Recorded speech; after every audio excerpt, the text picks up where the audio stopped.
এরশাদের উপর থেকে জাহান নুরুদ্দিন কিভাবে এবং সমগ্র সেনাবাহিনী হাত সরিয়ে দিয়েছিল যখন গণ আন্দোলন শুরু হলো, আমরা দেখেছি, চোখের সামনে দেখেছি আমরা। সুতরাং আপনারা লাইনে চলে আসেন, আপনি আপনার দল বই নিয়ে লাইনে চলে আসেন। আওয়ামী লীগের কিন্তু অনেক অনেক নেত্রী নেতা নেত্রী কিন্তু বুঝতে অনুধাবন করতে শুরু করেছেন আমার কথায়, এবং তারা কিন্তু লাইনে আসতে শুরু করেছেন। তারা বুঝতে পারছেন এইভাবে সন্ত্রাসের মাধ্যমে জনগণকে পদদলিত করে আজীবন চলা যাবে না। এটার পতন, ধ্বংস, ভয়ঙ্কর ধ্বংস একসময় হবেই। বাংলাদেশের যুগে যুগে বিভিন্ন দেশে রেভলিউশন হয়েছে, এই অবস্থা থেকে দেশের জনগণ আর নিতে পারছে না। দেশের শিক্ষিত জনগণের চাকরি নাই, শিক্ষিত জনগণের চাকরি নাই, তারা ঘুরে বেড়াচ্ছে, খেতে পাচ্ছে না। অথচ ভারত থেকে লক্ষ লক্ষ 15, 20, 30 লক্ষ এসে অবৈধভাবে তারা বিভিন্ন দালালদের মাধ্যমে, বিভিন্ন ব্যবসায়ী দালালদের মাঝখানে বাংলাদেশে ঢুকে কোনো প্রকার বৈধ কাগজপত্র ঢুকে তারা এসব চাকরির পদ দখল করে নিচ্ছে। যেই সমপরিমাণ পদে একটা বাংলাদেশিকে বেতন দেওয়া হচ্ছে 8,000, 10,000 টাকা, সেখানে ওইসব ভারতীয় অবৈধ নাগরিককে বেতন দেওয়া হচ্ছে 1,80,000 থেকে 1,50,000 টাকা পর্যন্ত। কতদিন তারা সহ্য করবে? ওইসব কি বলে ভুক্ত ব্যক্তিগুলোই তারা আমাকে ইনফরমেশন পাঠাচ্ছে। আপনি বাংলাদেশের অর্থনীতিটাকে এই এই কি বলে ফ্যাসিস্ট সরকার প্রতিষ্ঠা করে আপনি বাংলাদেশে যখন আপনি দুর্নীতির মাঝখানে নিজে পুরা ঢেকে যান, হারিয়ে যান, তখন আপনার অধীনে যারা আছে ওরা তো আপনার কথা শুনবে না। এই জন্য তো কি আপনার কথা এখন শুনে না। সমগ্র আওয়ামী লীগ তো আছেই, তার বাইরে যারা মধু খাচ্ছে আওয়ামী লীগকে ঘিরে, তারা পর্যন্ত এমন ভয়ঙ্কর দুর্নীতি নেমেছে যে সারা পৃথিবীতে এরকম ভয়ঙ্কর দুর্নীতির কোনো উদাহরণ নাই। সমগ্র ব্যাংক খালি। এই 49 বছরে প্রতি সরকার মিলে যেই পরিমাণ ব্যাংকের থেকে লোন নেয়, আপনি 1 বছর তার চেয়ে বেশি লোন নিয়েছেন। আপনার ডিসেম্বরে কিন্তু আপনার আর সরকার চালানোর টাকা নেই। আপনি সিভিল প্রশাসন, সামরিক প্রশাসনের অফিসারদেরকে ঘুষ হিসাবে দিয়ে তাদেরকে খুশি রাখার জন্য, আপনাকে অবৈধভাবে ক্ষমতায় রাখার জন্য এমন আরাম প্রিয় করেছেন যে 30 লাখ টাকা তাদেরকে গাড়ি কেনার দিয়েছেন লোন, তার মাঝখানে 10 লাখ টাকা অফেরত যোগ্য, আবার সেটা সংরক্ষণ রক্ষণাবেক্ষণের জন্য 50,000 টাকা দিয়েছেন। মানে কি ভয়ঙ্কর অবস্থায় নিয়েছেন। যে যখন দেখেন একটা কুকুরকে বেশি বেশি খাওয়াতে খাওয়াতে, প্রতিদিন এত বেশি বেশি খাওয়ান, যখন আর খাওয়া না দিতে পারবেন সেই কুকুর কিন্তু আপনাকেই কামড়টা দিবে। এই যে এতদিন কুকুর পুষলেন, যারা আপনাকে পাহারা দিল, এই কুকুরের যখন আপনি কুকুরকে আর পুষতে পারবেন না, এই কুকুরই কিন্তু আপনাকে কামড়টা দিবে।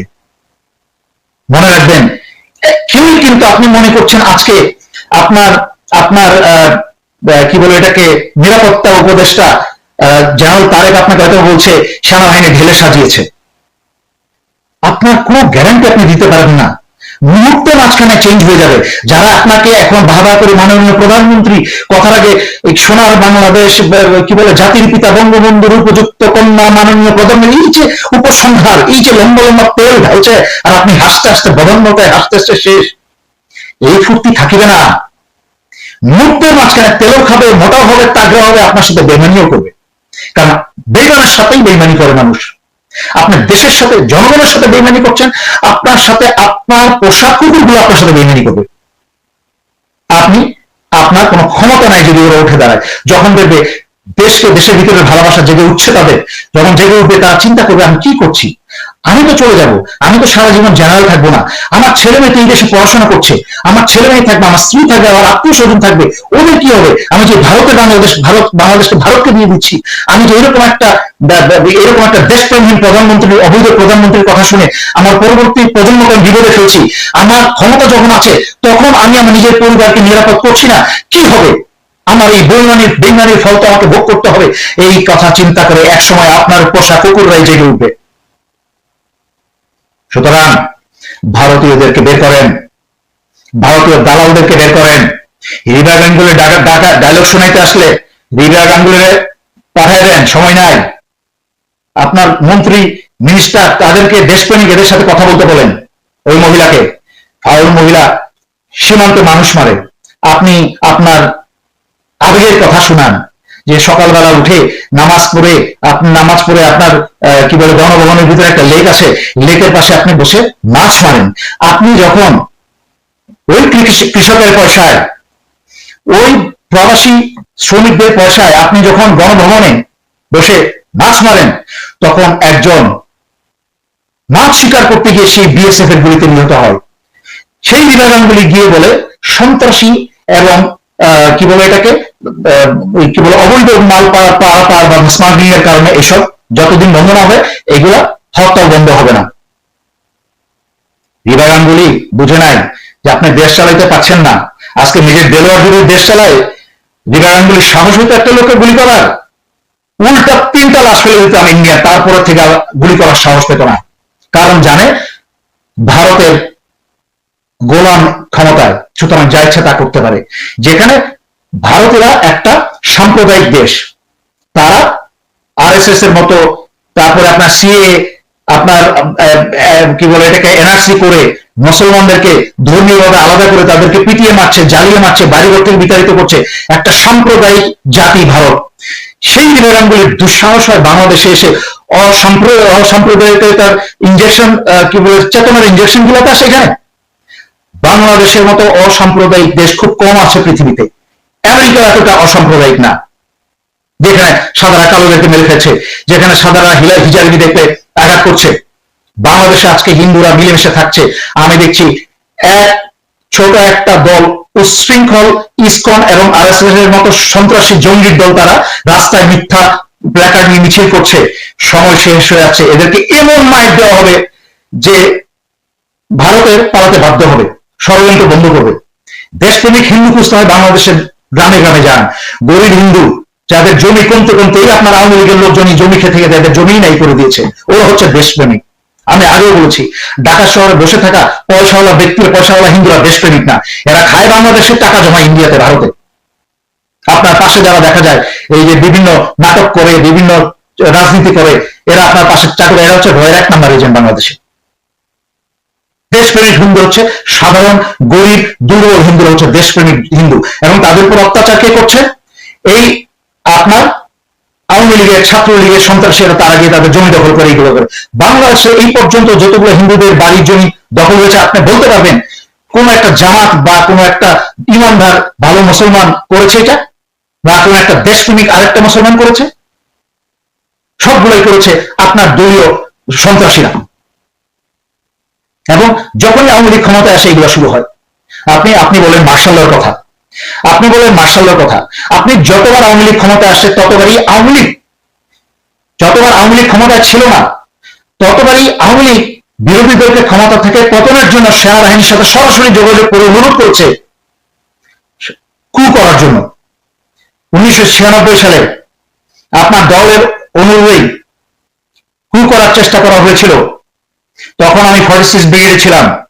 আমার মতো 8-10টা দেশপ্রেমী অফিসার, সাহসী অফিসারের কারণে কিন্তু সেই দিন আপনার কুবুদ্ধিতে সেনাবাহিনী 2 ভাগ হয়ে নিজেরা ভাইয়ের রক্তারক্তি করার অবস্থা সৃষ্টি হয়েছিল। আমি এবং আরো 30 বেঙ্গলের আরো কিছু অফিসার এবং অন্যান্য ইউনিটের আরো কিছু অফিসার, এই অল্প কয়েকজন মেজররা মিলে কিন্তু আমরা সেনা প্রধানের আদেশ আমরা সেদিন শুনি নাই। আমরা বলেছিলাম আমরা রিটেন লিখিত আদেশ চাই।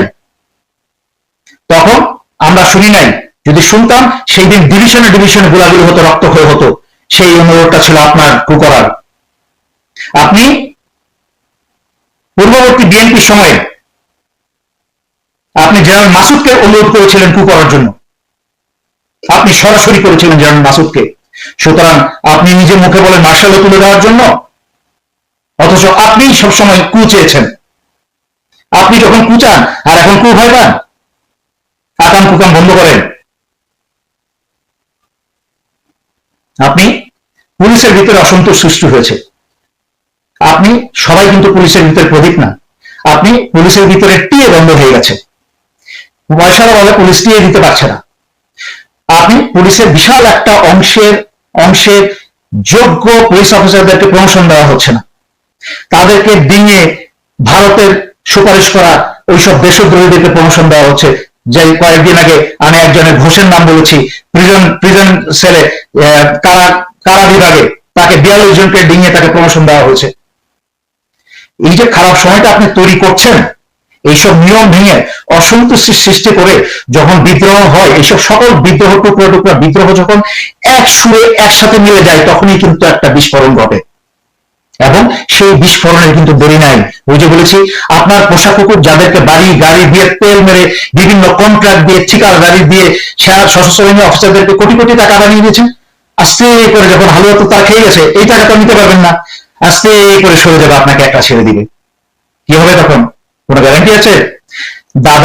ভারতের দাদারা কিন্তু আপনাকে বাঁচানোর কোনো ক্ষমতা নাই। 40 বছরের ইতিহাসে ভারতের সবচেয়ে ভয়ঙ্কর অর্থনৈতিক অবস্থা। ভারতের প্রত্যেকটা কল কারখানা মাটিতে বসে যাচ্ছে, আম্বানির কারখানা পর্যন্ত ব্যাংক্রাপসি ফাইল করেছে। ভারত এখন তাদের রিজার্ভের গোল্ড স্বর্ণ বিক্রি করে তারা দেশ চালাচ্ছে। ভারতের করোনার অবস্থা দেখেছেন? মুসলমান মারতে মারতে আল্লাহর অভিশাপ দেখেছেন? এখন গোমূত্র খেয়েও তাদের কাজ হচ্ছে না, গোবর দিয়ে গোসল করেও কাজ হচ্ছে না। প্রতিদিন 1 লাখ করে এখন করোনা, দুনিয়াতে এখন হাইয়েস্ট হয়ে যাচ্ছে। এখনো যদি বর্ডার সীমানা বন্ধ না করেন, ভারতের সাথে সকল বিমান এবং অন্যান্য যোগাযোগ বন্ধ না করেন, এই অভিশাপ কিন্তু দেশে আসবে। এবং এই এখনো পর্যন্ত আপনার মন্ত্রীবর্গ, চাপাবাজ মন্ত্রীবর্গ যারা আছে, যে আপনার দোহাই দিয়ে করোনা আসে নাই, না, এখনো কিছু ইমানদার মুসলমান আছে যাদের কারণে বোধহয় বাংলাদেশটা করোনার ভয়ঙ্কর মহামারী, ভারতের মতো মহামারী আকার নেই। কিন্তু ভারতের অবস্থা ভয়ঙ্কর। আপনি যদি সীমানা বন্ধ না করেন, আপনি যদি সকল প্রকার যোগাযোগ ভারত থেকে বন্ধ না করেন, ইনক্লুডিং আপনি রিভার নিতে আসতে দিন না, যদি আপনার ধারে কাছে আসতে চায় না করেন, আপনার কিন্তু এই দেশের অবস্থা ভয়ঙ্কর আকার ধারণ করবে। তাদের কিন্তু এখন ভারতের দুর্ভিক্ষ শুরু হয়েছে, খাবার নেই। এখন এর মাঝখানে আপনি বসিয়েছেন, বাংলাদেশ ব্যাংকের প্রধান বসিয়েছেন ভারতের একজন কট্টরপন্থী ইসকনের সদস্য, এক হিন্দুকে।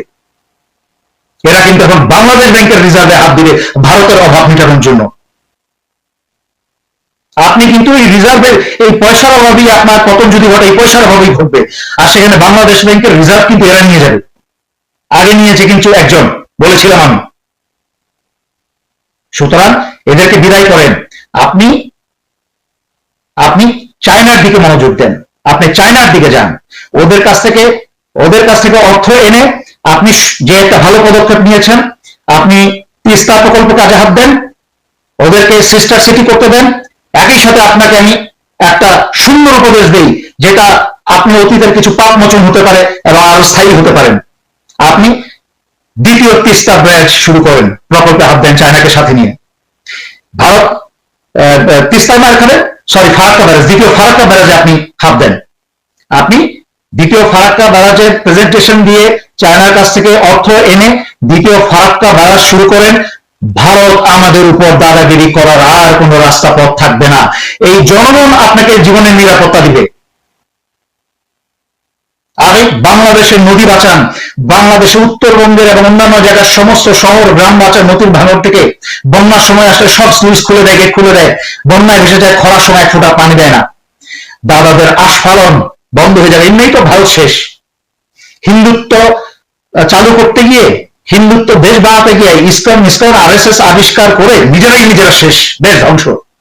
এখন ওরা যখন এইসবদের ধ্বংস হয়, তখন কিন্তু তাদের আশেপাশের সাথী সাথী নিয়েই ধ্বংস পতিত হয়। সুতরাং ওরা চাচ্ছে কিন্তু আপনাকে নিয়েই ধ্বংস যাইতে, আপনি তা হইতে দিয়েন না। আপনি ভারতকে তাড়ান, আপনি সম্পূর্ণ চায়নার দিকে যান, জনগণের সমর্থন থাকবে। আপনি তিস্তা প্রজেক্ট করেন, আপনি অন্যান্য ভালো ভালো প্রজেক্ট করেন, আপনি দ্বিতীয় ফারাক্কা বাঁধের কাজ শুরু করেন।